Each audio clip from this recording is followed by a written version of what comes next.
So before we get into the interview, we just want to say a big thank you to Bottled Up. They helped us out getting Anthony on the show, so you can find their Twitter and their podcast in the description below.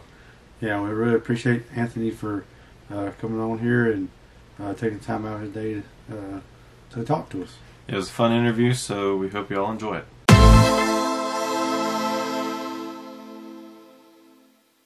Welcome everyone to the Side Draft Podcast, and today we have a very special video today.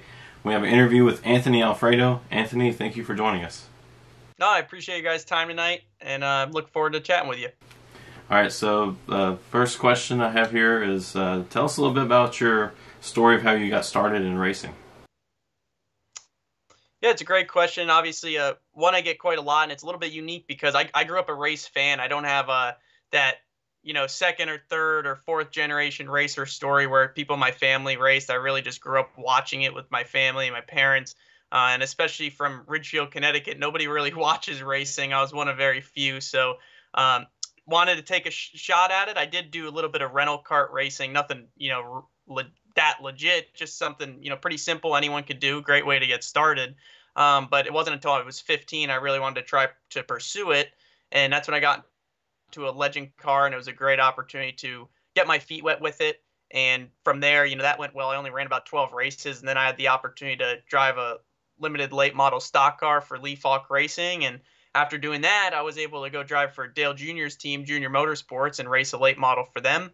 Then went through the K&N ranks and the Truck Series last year on a part-time schedule, ran a little bit less than half the season. And it's gone really well. I've taken advantage of every opportunity I've been blessed with, and it's been coming full circle because now I find myself in the seat of a Xfinity car for Richard Childress Racing. Yeah, we really enjoyed watching you last year racing the trucks, so yeah, we enjoyed that. Yeah, it was a lot of fun. The Truck Series is a really competitive series, a lot of fun, and I'm excited to take the next step into the Xfinity Series as well. Yeah, and with that, you're actually going to be sharing the 21 car with Maya Snyder, is that correct? Yes. Oh, so that's awesome. You get to start your Xfinity Series debut for a iconic NASCAR team. What's that feel like?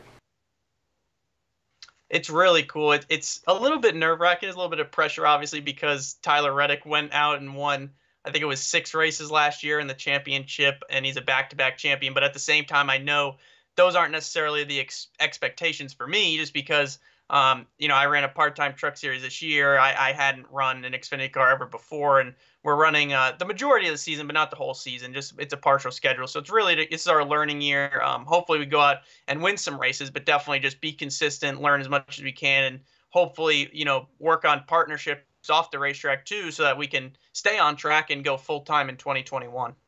So you got to do a lot of practice in the Xfinity car yet? Not yet. I actually haven't done any, and I don't know if we're going to test before the first race or not, which is a little bit crazy, but we do a lot of simulator practice, which helps a lot as well. So that'll be good to at least have some of that in before our first race. Yeah, so do you know what race will be your first one? Can't say right now. I do know that at the very least our first one will be Homestead, but there's a good chance we'll have a new first race announced here shortly, which I'm looking forward to. Okay, we'll be looking forward to that. Thank you. So, last year you got to run some truck races for DJR Crossley. Are you planning on doing any truck races this season?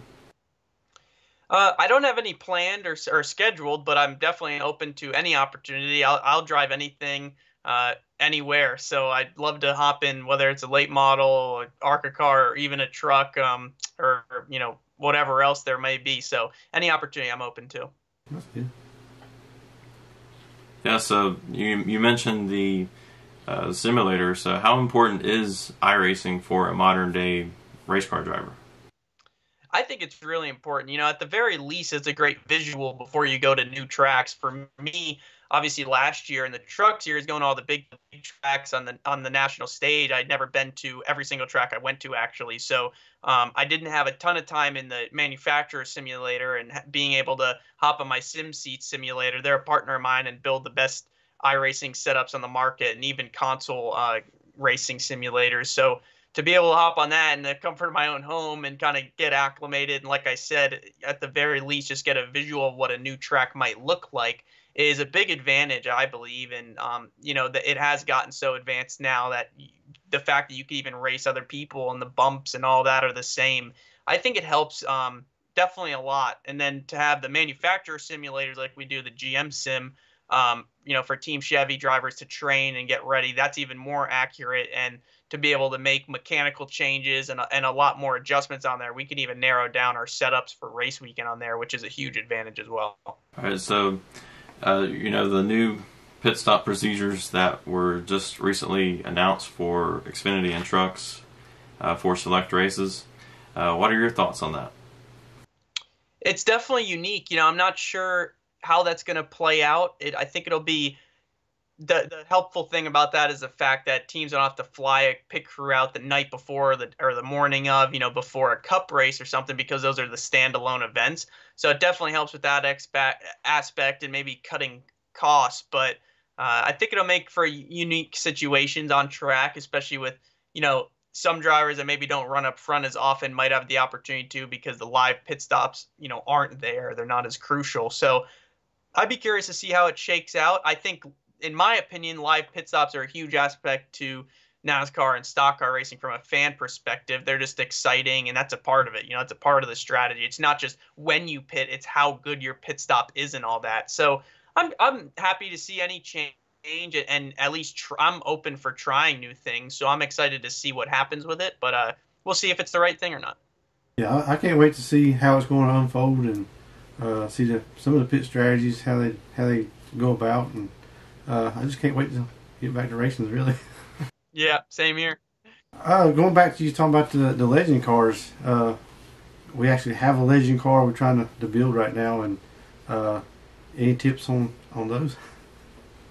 Yeah, I mean, I'd say a legend car drives a lot different than, a late model or any of those. So sometimes that can be tricky making that step or transition, I should say, from a legend car to a late model. But the best part about them is a lot more affordable to race, and they're kind of more convenient, honestly, because there's so many more local racetracks, and they race all year round, really. Late models are on the same schedule as the national level, where there's an off season, where other than maybe the Snowball Derby or something like that for supers. But other than that, the legend cars run at Charlotte Motor Speedway. Have the Winter Heat, there's Winter Nationals, and those are super competitive events. There's so many drivers and cars that are there, so you learn a lot. I mean, for me, I had never raced before, so that was such a good step, because if I was younger, maybe a Bandolero would have been the first step, but I was 15, and the legend car kind of seemed right. And it's great to learn the basic fundamentals of racing, and you're learning with other people kind of at the same level as you, because they have a division for each basically skill level. The more experienced drivers are in a higher division, so it's really fair and competitive in that sense because of it. Maybe we get it running. We'll come ask you some questions about it. No problem. All right, so that's all the questions I had written down. But is there anything else that you'd like to tell our viewers? That's all I got. I appreciate your time, and I want to thank everybody for listening and watching. It means a lot. I love doing any type of interview or media things, and helping other people out starting their own platforms, and obviously sharing my story with people. So I got to thank everyone who's made this possible, and that's all my partners, my family, and obviously the race teams who put in all the work and helped me get here. So I'm looking forward to this year and making everybody proud. All right. We thank you for taking your time out of your day and to be with us too. So. No, absolutely. You guys got a good name, so I would run with it. I like it. Yeah, we just that's pretty much the thing we talk about on our channel. We just want to have fun with it, and we love NASCAR, we love racing, and we love talking to drivers, and we just enjoy it. Awesome. I love it. All right, can't wait to see you on the track next season. Sounds good. Thank you, guys.